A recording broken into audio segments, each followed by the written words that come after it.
আসসালামু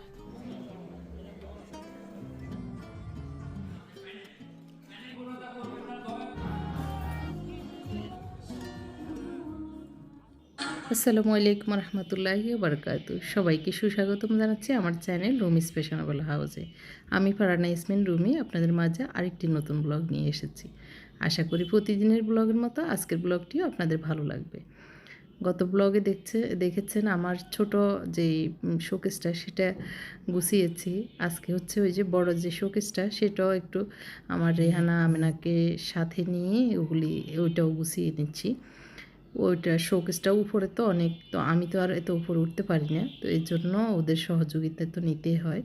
তো আর সব কিছু নামিয়ে গুছিয়ে পরিষ্কার করে একটু যেগুলি ধোয়া দরকার সেগুলি ধুয়ে একটু আবার মুছে রেখে দেওয়া। তো সেজন্যই ওদেরকে সাথে নিয়ে করছি।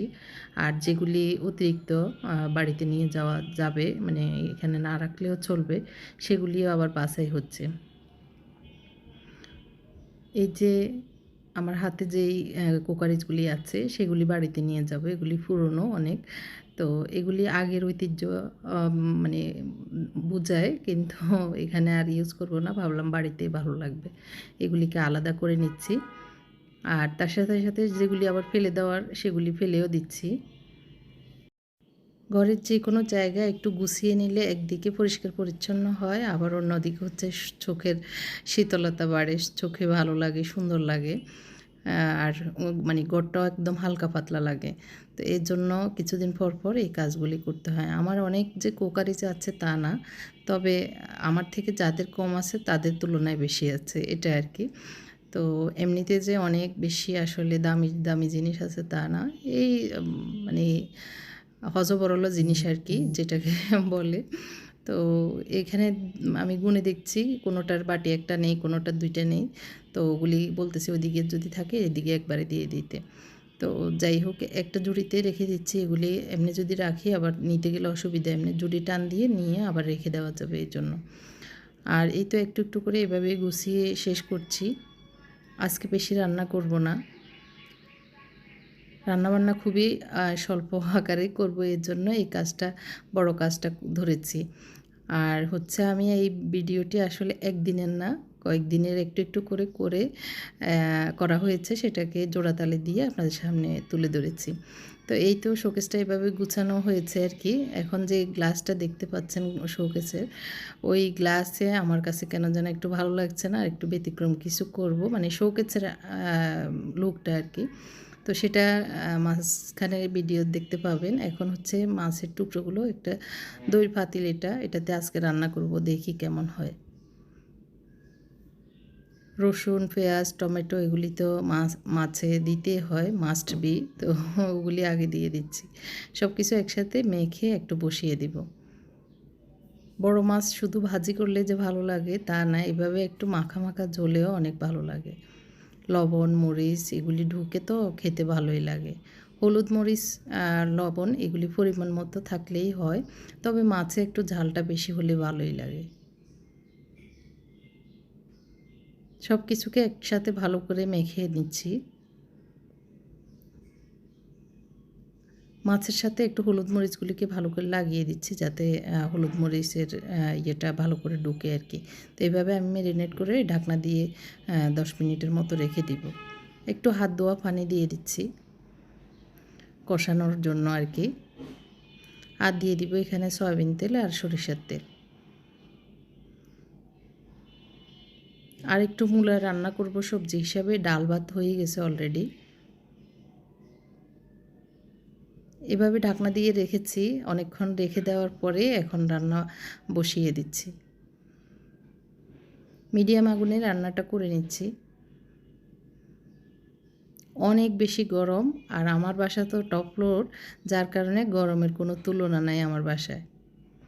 কাপড়গুলোই শুকিয়ে গেছে, রোদটাও অন্যদিকে চলে গেছে, তো ভাবলাম কাপড়গুলি নিয়ে আসি। রান্নাটা একটু দেরিতেই করছি, কারণ হচ্ছে ওই যে শোকেসের কাজকর্ম গুছিয়ে তারপরে রান্নাটা বসাচ্ছি। নাস্তা খাওয়া হয়েছে দেরিতে, যার কারণে ভাতের এত তাড়া নাই। তো আস্তে ধীরে হলেও সমস্যা নেই, এর জন্য ওইভাবে করে নিচ্ছি আর কি। এত বেশি গরম আসলে সহ্য হচ্ছে না, এরকম অবস্থা। এসি তো চলতেছে আর চলতেছে। সামনে নাকি কারেন্ট থাকবে না, তেল থাকবে না, গ্যাস থাকবে না। আল্লাহই ভালো জানে আমাদের কী হবে। মানে সারা বিশ্বের জন্যই চিন্তা হচ্ছে। দুর্ভিক্ষ নাকি আবার শুরু হবে। তো আল্লাহ আমাদেরকে মাফ করুক, এত বিপদ যেন আমরা দেখতে না হয়। অনেকগুলো কাপড়, এগুলিও ফাঁকে ফাঁকে একটু অন্যান্য কাজের ফাঁকে ফাঁকে ভাঁজ করে নিব। তো আপনাদের কার কী অবস্থা এতক্ষণ পর্যন্ত দেখার পর আমার ভিডিওটি যদি আপনাদের একটুখানি হলেও ভালো লাগে, একটি লাইক দিয়ে দিবেন। আর যারা নতুন এসেছেন তাদের প্রতি তো রিকোয়েস্ট থাকবেই একটা সাবস্ক্রাইব করার আমার চ্যানেলটি। তো আমার চ্যানেলটি সাবস্ক্রাইব করার পরে যে বেল বাটনটি আছে সেটিও চাপ দিতে কিন্তু ভুলবেন না। মাছটা হয়ে গেছে, আমি একটু ধনিয়া পাতা দিয়ে এখন নামিয়ে নিচ্ছি। চুলা অফ করে দিয়েছি, তারপরে ধনিয়া পাতা দিতে একটু ভুলে গেছিলাম। এই জন্য আবার একটু আগুন ধরিয়ে একটু গটগট করে ফুটানো হোক, ফুটে উঠুক, তারপরে চুলাটা বন্ধ করে দিব। মূলাটা বসিয়ে দিয়েছি, একটু মাছ দিয়ে মূলাটা রান্না করে নিচ্ছি। তো এই তো এর ভিতর গটগট করে উঠেছে, আমি চুলা অফ করে দিচ্ছি। একদম মাখা মাখা করে অনেকক্ষণ জোশ করে রান্নাটা করে নিয়েছি। তো আজকের রান্না এটাই, ডাল, ভাত, মূলা আর হলো মাছ। মাটির পাত্রের রান্নাটা কেমন হয়েছে কমেন্ট করতেও কিন্তু ভুলবেন না।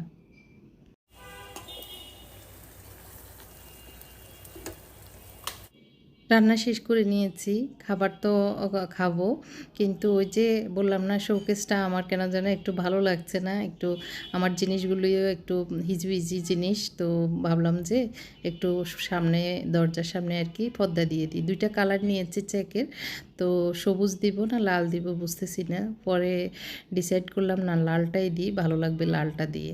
তো এখান থেকে আমি আমার এগুলি আগের কাপড় ছিল, সেখান থেকে গ্লাসের মাপ নিয়ে এখানে একটু বেশি রেখেছি। যেমন গ্লাসের মাপ ছিল মেবি 18, আরও 2-3 ইঞ্চি বাড়াই নিয়েছি। আর লম্বার উচ্চতা অনুযায়ী লম্বাটা নিয়েছি। এভাবে নিয়ে পর্দাগুলি সেলাই করে নিচ্ছি। আর উপরে নিচে একটু ফাঁক করে যে ফিতা ঢুকানো যায় সেরকম করে সেলাই করে নিচ্ছি। খুবই সহজ, কিন্তু একটু সময় নিয়ে করলেই হয়ে যায়। বেশিক্ষণ যে লেগেছে তা না। 4টা পর্দা সেলাই করতে আমার মেবি 20 থেকে 30 মিনিট লেগেছিল। আর এখন হচ্ছে মুত্তাকির সহযোগিতায় আমি ওই যে ফেরাকগুলি লাগিয়ে নিচ্ছি, যে ডোরগুলি আছে এগুলির মাথায় মাথায়। তো উপরগুলি ওর সহযোগিতা নিচ্ছি। ওকে বললাম নিচেরগুলি আমি নেব, আমি করব, তুমি উপরগুলি লাগিয়ে দাও। অনেক কষ্ট হচ্ছে ছেলেটার, কারণ লম্বা মানুষ তো, উপরে দাঁড়াতে ভয় পাচ্ছে, আবার হচ্ছে গরম, তার ভিতরে এই ফেরাক মারা একটু সহজ কথা না। তো কষ্ট করে করছে, আর এদিক দিয়ে আমি পর্দা লাগাবো, তো ওই জন্য মাথায় একটু সেফটি পিন দিয়ে ফিতা ঢুকিয়ে নিচ্ছি। আর ও মনোযোগ দিয়ে একদম সুন্দর করে মানে পিনগুলি, এই স্ক্রু আর কি, স্ক্রুগুলোকে প্যাঁচ দিয়ে লাগিয়ে নিচ্ছে। আর ডাইনিং টেবিলের উপর অনেক কাপড়, কারণ গত কিছুদিন থেকে সেলাইয়ের কাজ চলছে।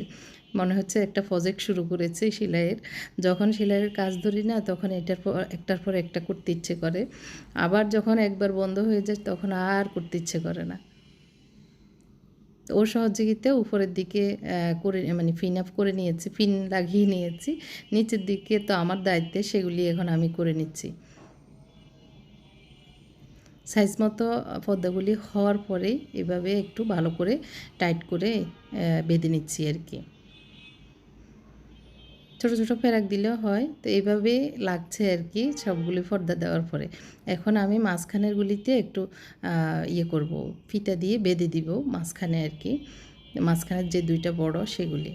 এই যে লাগানোর পরে কেমন লাগছে, প্রথমে মানে ফিতা লাগানোর আগে কেমন লেগেছে, ফিতা লাগানোর পরে কেমন লাগছে কমেন্ট করে জানাবেন। এখন যে নিচের একটা অংশ আছে সেটার জন্য একটু সাদা, আমার ওই যে গাঁটটির ভিতরেই পেয়েছিলাম একটা নেট কাপড়। আমার কাছে মনে হচ্ছে নিচে আর লাল দিলে ভালো লাগবে না, সাদা দিলেই ভালো লাগবে। তো মনের মতো একটা নেট কাপড়টা পেয়েছি, ছোট্ট একটা টুকরা, সেটা থেকে সাইজ মতো কেটে এখন ওই যে ফিতা ঢুকানোর জন্য একটা সেলাই করে নিচ্ছি। আর নিচে একটু চিকন লেস কিনেছিলাম, কেনা আছে আর কি আগের, সেটা একটু চিকন লেস লাগিয়ে নিচ্ছি। এই তো ব্যাস, একটুখানি মেহনত, একটুখানি চেষ্টা, হয়ে যায় মনের মতো একটা জিনিস। সেলাইয়ের কাজ কারা কারা করতে পছন্দ করেন কমেন্ট করে জানাবেন। এখানে এই জায়গাটা না একটু এলোমেলো থাকে। আমার হাসব্যান্ড সবসময় ওষুধের ডিব্বা তারপরে যে কোনো কিছু এখানে রেখে দেয়। খোলা জায়গা তো এইজন্য তো দেখতে ভালো লাগে না। এখন এই যে পর্দা দিয়ে দিয়েছি, আমার কাছে বেশ ভালো লাগছে। আপনাদের কাছে কেমন লাগছে? এই যে পর্দা দেওয়ার আগের অবস্থা আর পর্দা দেওয়ার পরের অবস্থা।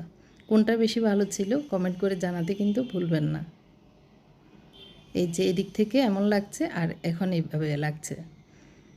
যাই হোক বড় একটা কাজ শেষ হয়েছে, এখন একটু দাওয়াতে যাওয়ার পালা। তো দাওয়াতে যাওয়ার আগ দিয়ে একটু বোরকাগুলি ওই যে বাজ হয়ে যায় চাপের কারণে, তো একটু আয়রন করে নিচ্ছি। তো এটা বেশি গরম হয়ে গেছে, আমি কমাতে পারছি না, এই জন্য মোত্তাকি সহযোগিতা নিলাম, ও কমিয়ে দিয়ে গেছে। তো একটু ভয় পাচ্ছি কারণ এগুলি শার্টিন কাপড়তে একবার লেগে গেলে শেষ। তো একটু ভালো করে আয়রন করে নিচ্ছি। একটু দাওয়াত হচ্ছে, আমার হাজব্যান্ডের একটা মিটিং আছে, সেটা হলো রিহাব, যে ডেভেলপার কোম্পানি, ওদের পুরো একটা গ্রুপ, ওই অ্যাসোসিয়েশন আর কি, ওইটার মানে বোট চলছে, বোট উত্তোলন আগে মানে বোটের আগে একটা বড় মিটিং দিয়েছে, কাপল একটা মিটিং, এখানে খাবার দাবার হবে, সবাই বোট চাইবে এরকম টাইপের আর কি। তো আমরা চলে যাচ্ছি রেডি হয়ে আমরা দুজনেই। তো এটা হচ্ছে ইয়েতে সোনারগাঁতে 7টা বাজে মিটিং, আমরা মাগরিবের নামাজ পড়ে বেরোতে বেরোতে 7টার উপরে বেজে গিয়েছে। এর ভেতরে একটু জ্যামও ছিল, তো যাই হোক এখন এসে পৌঁছে গিয়েছি। বেশি সময় লেগেছে যে তা না, রাস্তা মোটামুটি ফাঁকাই বলা যায় এখন। তো এটা প্রায় 500 জনের অ্যারেঞ্জমেন্ট, বড় একটা প্রোগ্রাম। তো এখানে পরিচিত অনেকেই একসাথে হব, মনে হচ্ছে ভালো লাগবে এই আর কি, এই জন্য আসছি। যেখানে আসলে মনে হয় যে পরিচিত কেউ না আসবে সেখানে ভালো লাগবে না, তো ওই জায়গায় যেতে ইচ্ছে করে না। তো আমরা পৌঁছে গিয়েছি, আমার হাজব্যান্ডের জন্য তো অনেকে অপেক্ষা করছেন, সবাই এগিয়ে নিচ্ছিলেন ওনার সাথে কথাবার্তা বলে, আর এদিক দিয়ে আমাদের ফুলের তোড়া দিয়ে ওয়েলকাম করছেন। আর আমি দাঁড়িয়ে আছি, উনি ওনার ওই যে সবাই ধরেছে কী কী কাজ আছে সেগুলি করার জন্য, অ্যারেঞ্জমেন্টের বা মানে এখানে প্রোগ্রামের বিশেষ দায়িত্বে উনি আছেন, এর জন্য অনেক কিছুর দায়িত্ব। তো তো যাই হোক শুভ নববর্ষেরও কার্ড দিয়েছেন, আর যারা যারা প্রার্থী আছেন সবাই কার্ড দিচ্ছেন, তারপরে এসে এসে বোর্ড ছাড়ছেন। তো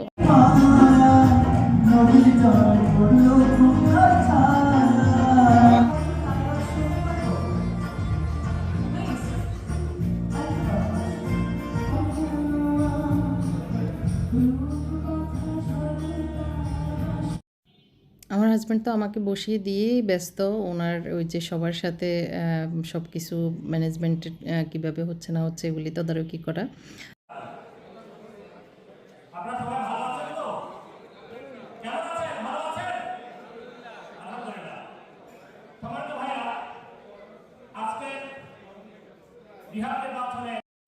তো অনেকক্ষণ গান বাজনা এইটা সেটা হলো, বক্তৃতা দেওয়া হলো, তারপরে খাবারের পালা। খাবার দাবার খেয়ে আমরা আসলে রওনা দিব, আর বেশিক্ষণ থাকার উপায় নেই, এর ভিতরে 10টার উপরে বেজে গিয়েছে, মানে খেতে খেতে আর কি। আর আমাদের পাশে আমার হাজব্যান্ডের আবার যে পার্টনার আফসার ভাই আছেন, ওনার ওয়াইফও এসছে, বাবিও এসছে, উনি আমার পাশে বসাচ্ছিলেন। তো অনেক বড় বড় ডেভেলপার ভাইয়েরা আছেন পরিচিত, সবাই এসে মানে কথাবার্তা বলছে, অনেকের সাথে অনেক দিন পরে দেখা হয়েছে, সবাই আমার সাথে দেখা করছেন, এই আর কি, ভালোই লেগেছে। তো যাই হোক খাবার দাবার শেষ, ডেজার্ট খাওয়ার পালায়, ডেজার্টও খেয়ে নিচ্ছি। ভালোই ছিল সব কিছু মোটামুটি আর কি, তবে খাবার মানে যেটা বিরিয়ানি দিয়েছিল সেটা ভালো লাগেনি তেমন একটা। তো এই ছিল আজকের ব্লগ, কেমন লেগেছে অবশ্যই কমেন্ট করে জানাবেন। আমার জন্য দোয়া করবেন, আমার ছেলের জন্য দোয়া করবেন, আগামী দিন ওর প্রথম পরীক্ষা 21 তারিখ, তো আপনারা সবাই দোয়া করবেন এই কামনা রেখে আমার আজকের ব্লগটি শেষ করছি। কালকে ওর বাংলা পরীক্ষা, বাংলা পরীক্ষার জন্যই ওর ভয় বেশি, তো সবাই খাস করে দোয়া করবেন। আল্লাহ হাফেজ, আসসালামু আলাইকুম।